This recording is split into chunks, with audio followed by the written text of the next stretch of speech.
đấy cái này mỏng nơi cái miếng đáy miếng sầu miếng tràn đó bên trên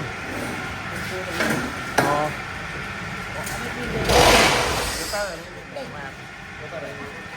mà nông đây này no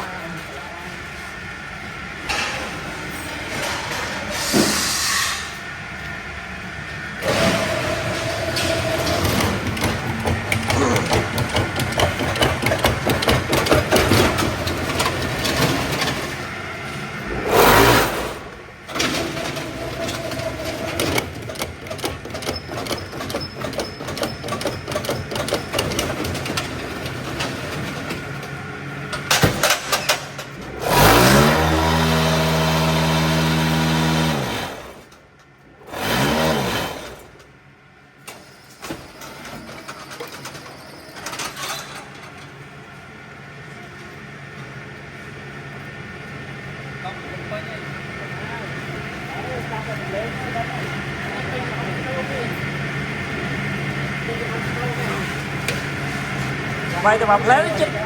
mà rồi đom à nó là hai trường lại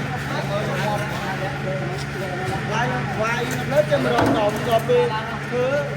có ba mấy con đom hổ mà ngày nó coi là đa phun như tinh ai dân bay dân tự có môi phong bay phong liệp phong đi muối bắt đầu bay nó bay nó pin lên có chui gió nhiều anh đi lượt đấy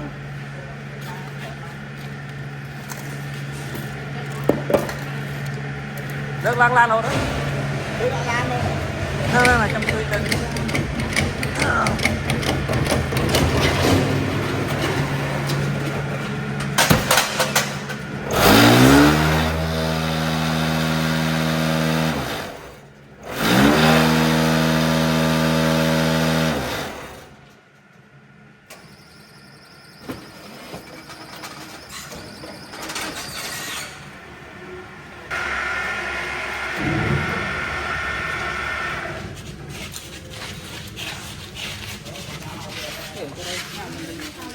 tháp anh em mà tích á